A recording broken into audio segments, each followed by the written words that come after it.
So I think everybody heard about Elon Musk Neuralink. So Neuralink is the organization which is run by Elon Musk, in fact, the Tesla guy. And it's working on the platform for providing solutions in form of implanting brain chips for different motor neuron disease. So let me start and take you to.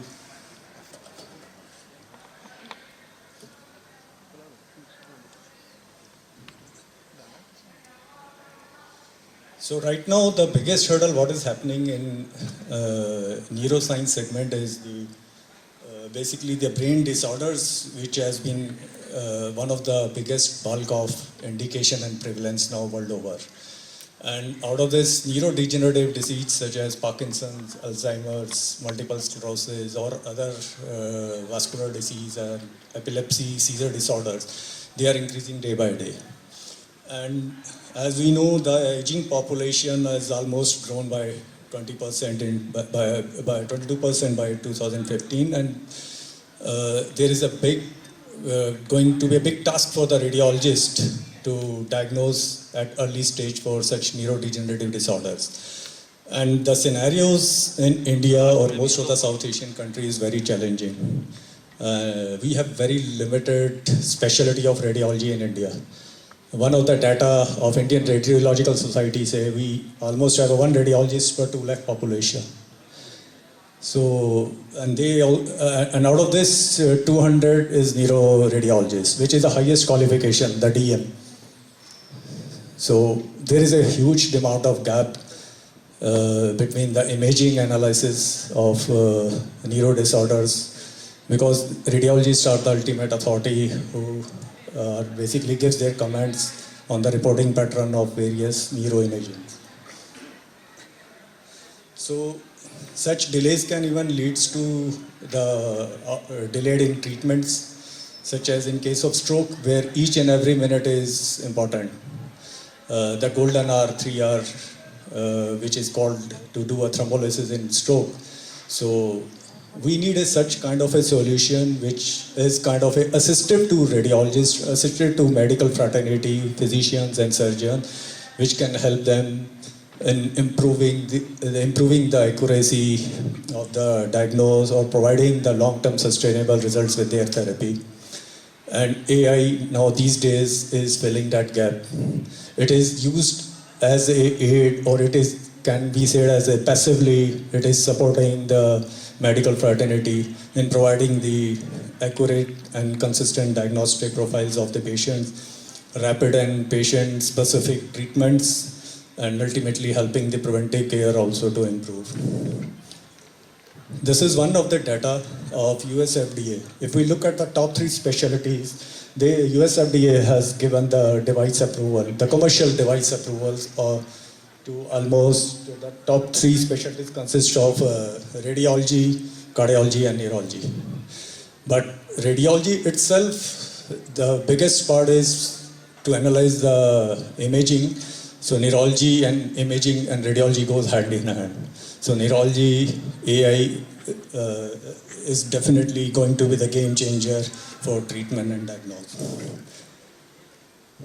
I think in the morning session, most of the basic concept has been covered, but still just to briefly touch the data science, which is the science of organizing the big data, the massive data which is used for analytical purpose. The computation, proteomics, genomics, computational pathology, so the big data is serving them to develop various algorithms, and this will be going to help them for various analysis at early stage of the disease. And AI is the ability of a computer or a computer-controlled robot to perform commonly routine tasks which is done by intelligent being. So this doesn't mean like we are going to we are talking to the robot. In fact, but definitely the machine are now thinking. Machine are now learning.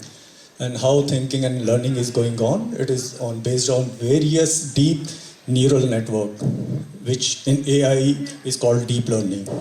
So machines are learning based on an algorithm, and algorithm has certain parameters. This is called a model. So each machine which is used for healthcare purpose has certain set of validated models. Most of the neurology and neurosurgery work are going on the deep learning phase. So I'm going to cover in coming slides. Machine learning, the only thing which I like to highlight is most of the solution in machine learning in neurosciences are supervised learning. Supervised means there is kind of a human in the loop. We are not totally dependent upon the machines. So that is called autonomous, basically learning models, which is in layman terms, it can say in autopilot mode in Tesla. If you drive a Tesla in autopilot mode, that is a fully autonomous. So, but in medical devices, even the regulatory authorities has not given such machine learning algorithm kind of approvals for use in clinical practice. So most of the data in healthcare is supervised learning, which has set of very organized label data. The algorithms and models are created on those data. And we know that that is the outcome which we are required. So this basically deep learning or artificial neural network, this is the crux of neurology. Just like human brain, the developers are going a step ahead. They are developing a kind of many hidden layers, which has a build of progressive and regressive machine learning data. So the more hidden layers are there, the more data is propagated. Same like our neurons. The messages are propagated from one neuron to the second to the third, and there are millions of neurons. So in similarly way, the developers are trying to create a kind of a model which has got deep insight, which not only help you in identifying the image biomarker, it can also identify you and help you with the treatment option, and it will also identify and help you with the propagation of disease. So the first machine learning algorithm in neurology, the basic one includes the neuroimaging scans. So in neuroimaging scan, I think everybody heard about MRI, CT scan and MRI. So CT is X-ray based technology, MRI is high magnetic resonance, which is on water molecule based identification in brain nucleus. But these days, over and above MRI and CT scan, there is a PET also, positron emission tomography, which has been largely used to identify and diagnose various neurodegenerative disorders. Deep learning algorithm, the center one, the deep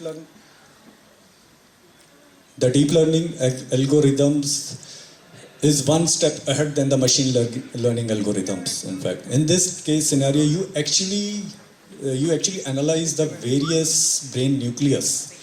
Each and every nucleus of the brain has certain pattern of firing pattern, which we call as a language. Just like Europe. In Europe, you have different countries: Germany, French, Italy, Belgium. Each speaks different language. So our brain is just like Europe. They had a different languages, the nucleus. How do you identify the nucleuses? So there is a certain machines which are on deep learning algorithm based, which identify the brain nucleus and help you with the targeting. And why we need these targeting? To deliver the drugs directly to the nucleus, to either deliver a lot of other things, drug delivery beside or electric modulation to the nucleus. And the last applications for neural network is predicting the disease. As I just mentioned you, the PET images. So there is now a PET image analyzers which analyze thousands of PET images and identify the marker like which patient is normal or which patient is Parkinson's disease, a neurodegenerative disorder. And this is based on the hotspot.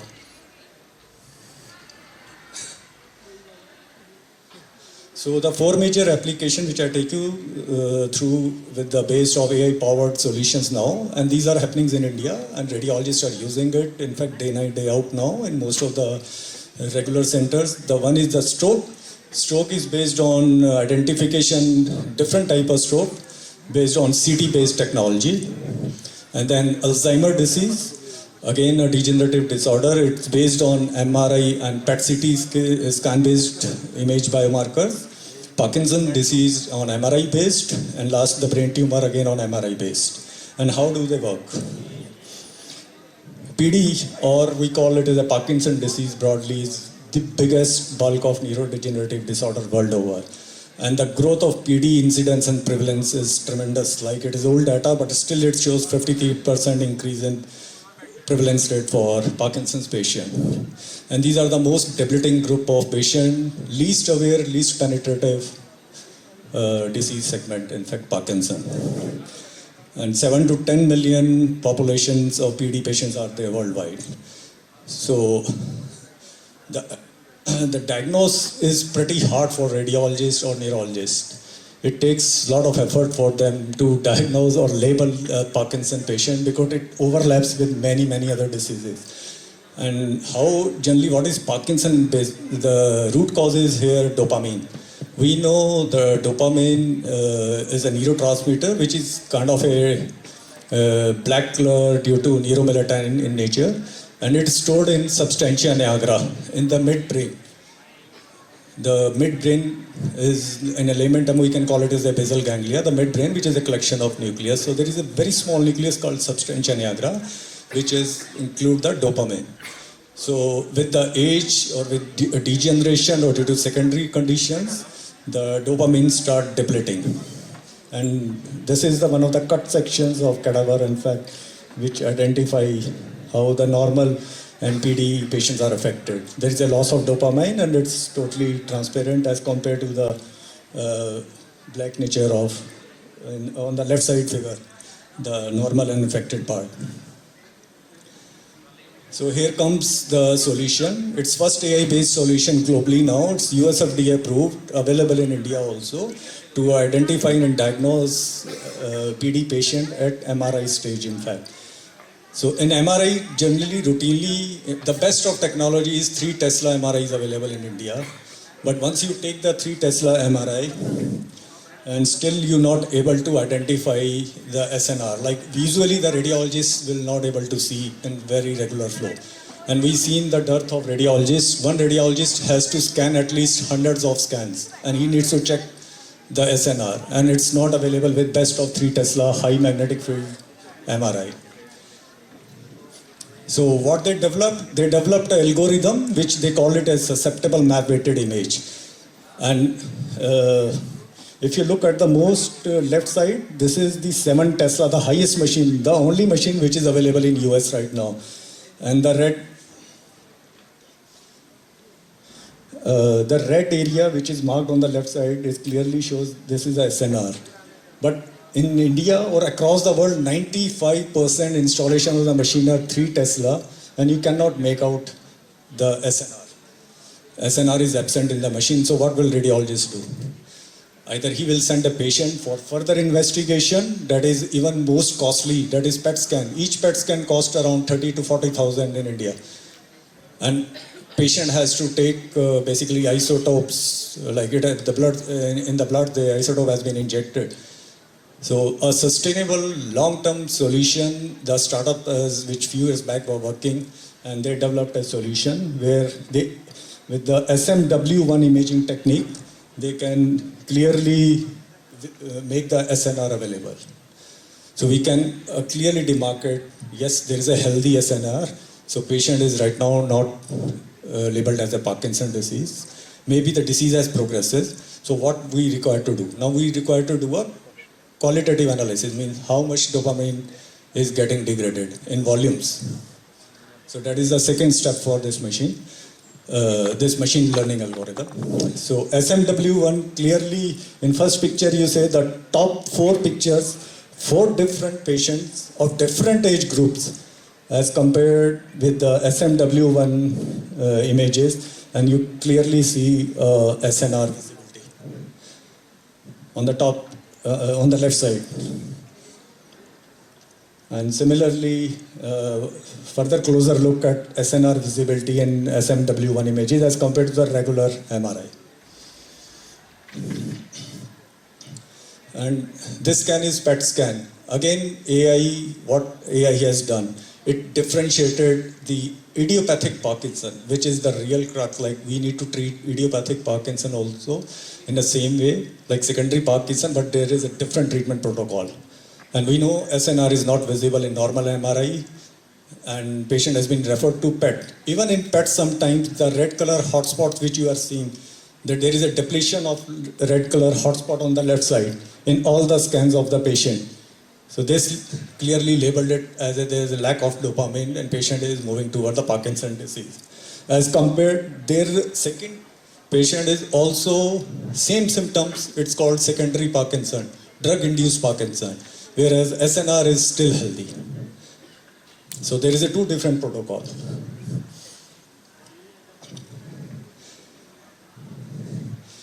So the next condition is stroke.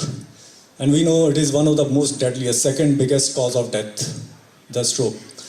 The first one, anybody has idea? Which is the first one? The first deadliest indication, the biggest cause of death? It's cerebrovascular disease, ischemic heart pain, angina pain, or cardiac arrest, what we call. So there is again a difference of treatment. Identification is different right from the imaging point of view. Ischemic stroke is different from hemorrhagic stroke. Hemorrhagic stroke we call brain hemorrhage.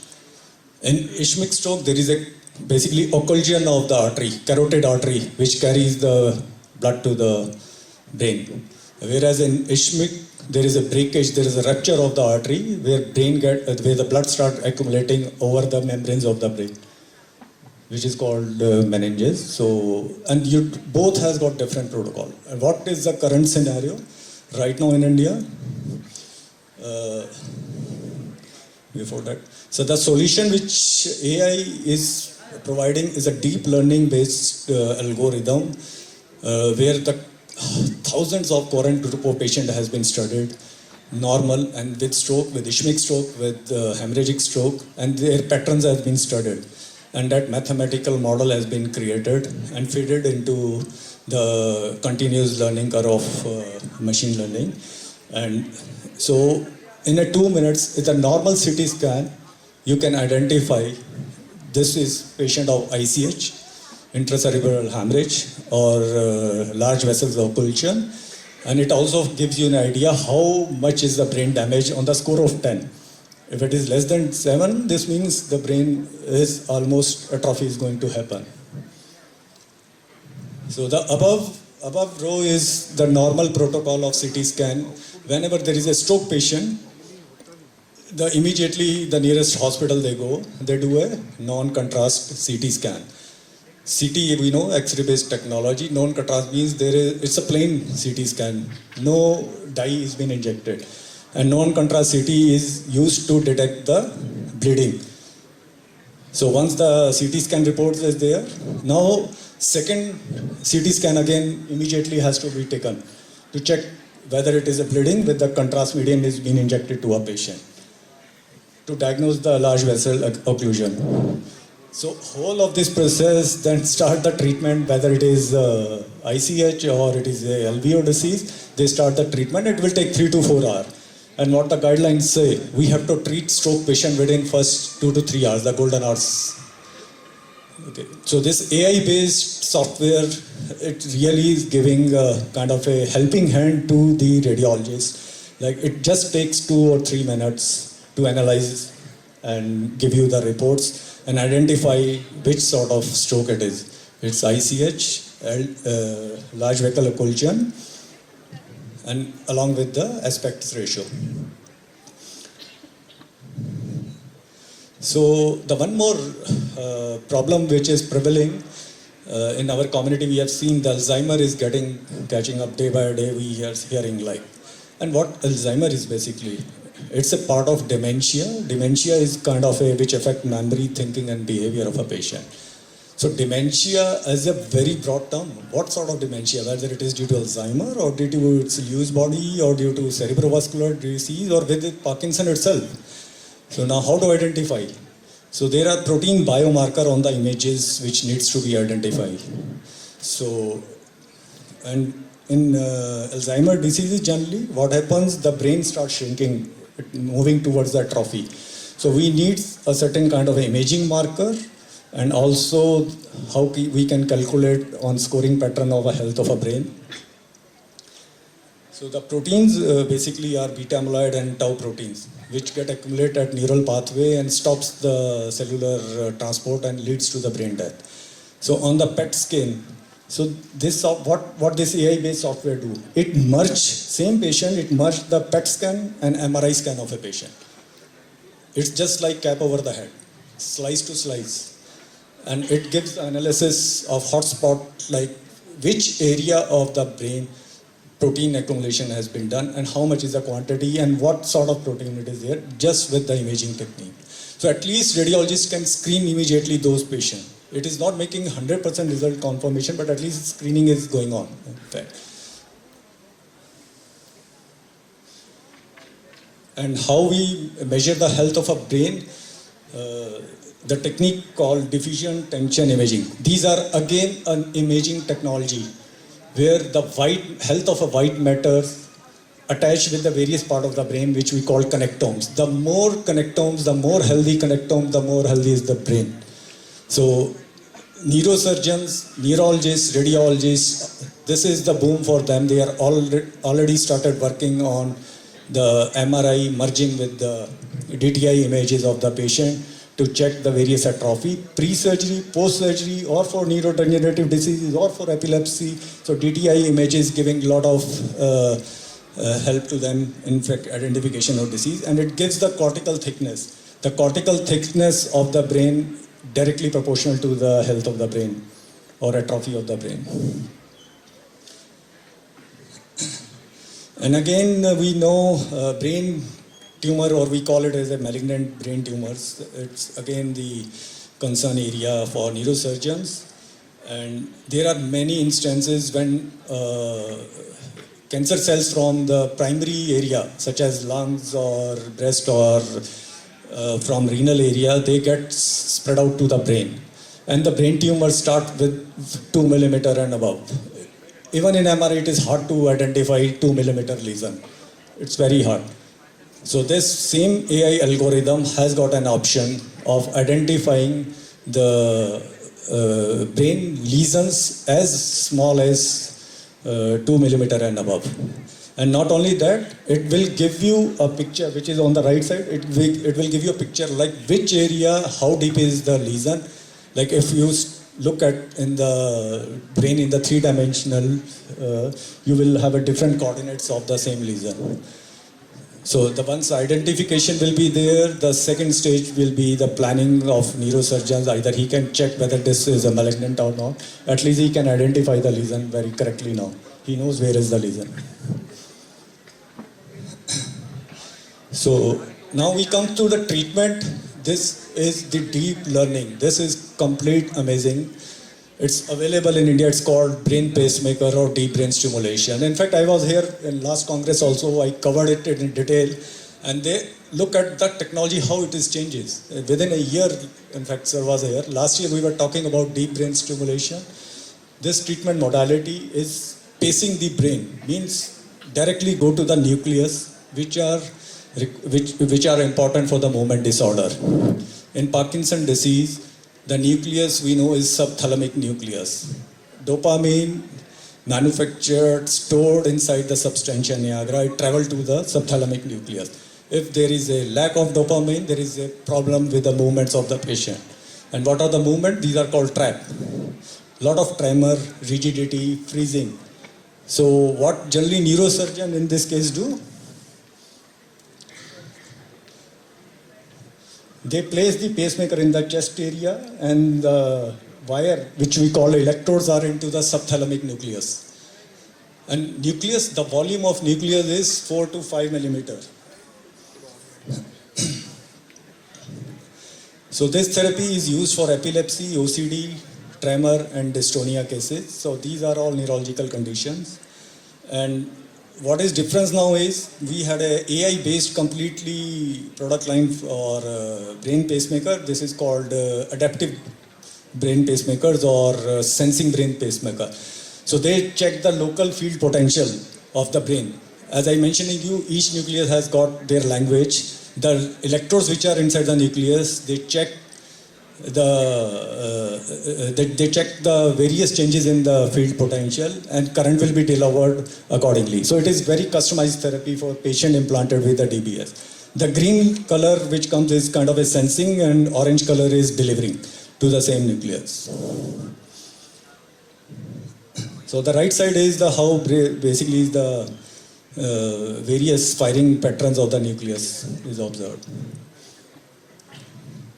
So I just leave it with you one of the scenario which done for a patient of deep brain stimulation.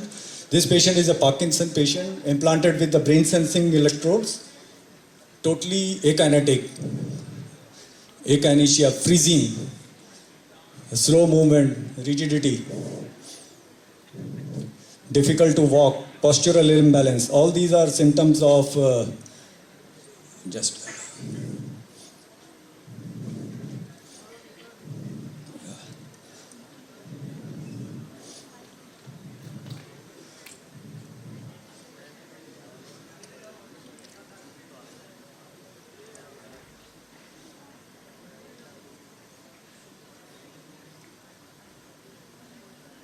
I think it's not working. So So basically it is after the DBS implants when the current started, which we call neuromodulation, low frequency current, the patient became absolutely normal.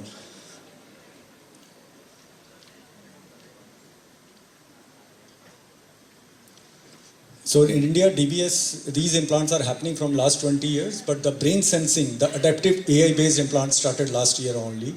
Every year, India do around 2,000 implants. World over, around 80 to 90,000 implants are going on for Parkinson's disease. So this is typical patients, neurodegenerative disorder of Parkinson patient. Lots of tremor, as I mentioned you, and after 6 months of surgery and follow-ups, the same patient is able to walk, good posture. In fact.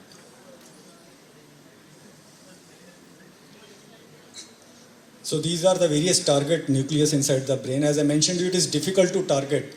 We know like this is the treatment, but how to reach those targets? It is not like neurosurgeons simply make a hole and go directly and put a lead inside the various nucleus. So he needs to depend upon the various model that is called hardware, which is called brain heart stereotaxy hardware. Either it is a robo, the second one. So it is called robo-assisted surgery. And each hardware, the frame or robot-assisted surgery comes with a software which gives you a coordinate like where to enter inside the brain. And you can merge CT and MRI images of the patient and take that target which is fitted on the robo. So robo only work what the machine says. It is a passive robo. It's not an active robo. Mostly work is done by a neurosurgeon. And how targets are recognized? It's same way the facial recognition. The facial recognition, we know there are many features. Similarly, brain has got many landmarks, around 45 landmarks, which has been created to develop an algorithm which gives you exactly where it needs to be placed. So I'm just quickly wrapping the things, in fact. So it gives you an idea like how the basically landmarks has been taken and how targeting. It's completely AI based, but again supervised AI modules, not autonomous modules.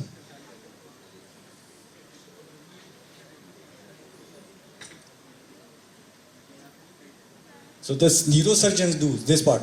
They only do a kind of a landmarking, then algorithm runs and it gives you a sweet spot inside the brain which mention you like this is your nucleus where you need to either do a drug delivery or you need to place your brain pacemaker lead.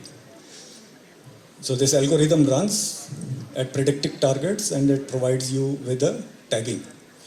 And it's a cloud-based technique, like it can be done in half an hour, whereas the old techniques takes 4 to 5 hours to target the brain. So once you know target and you can place the leads directly into those nucleus. Okay, so last is the cranioplasty. Basically, it's kind of a procedure to correct the bone defects. A lot of head injury and trauma patient has got this problem. There is a loss of bone, and how to replace those bones, in fact. So the 3D printed AI-based techniques now available. with the biomaterial such as PEEK is used, which can be used to reconstruct the bone, similarly like of the defect, and based on the CT scan data. So this CT scan data is put on a software which is AI enabled. It runs a deep learning software which knows the anatomy of the other contralateral sides and it reconstructs the bone. I think challenges we already discussed in a panel discussion about cyber security. It remains with there. A lot of software, if input is like your data is bad data, it can reflect to a wrong output also. So all these issues are there. There are ethical issues, transparency and explainability is there. But the things which we need to learn on a positive way, there are guidelines from 2021 established by United States FDA, European CE and even Indian CDSCO. You cannot commercial AI in India, it is treated as a medical device. And these medical device or AI based software has to undergo each and every steps of the regulation. Means you need to validate a lot of things before making it a commercial. So the guideline itself is a huge topic, but there is a synchronization world over of launching AI techniques in a medical healthcare in a proper regulatory way. So in conclusion, so in neurosurgery at least, AI is offering a lot of important benefits to the patient in terms of outcomes of the patient for better quality of a life, in terms of diagnose and making it as a very personalized, customized therapy for patient groups. Thank you.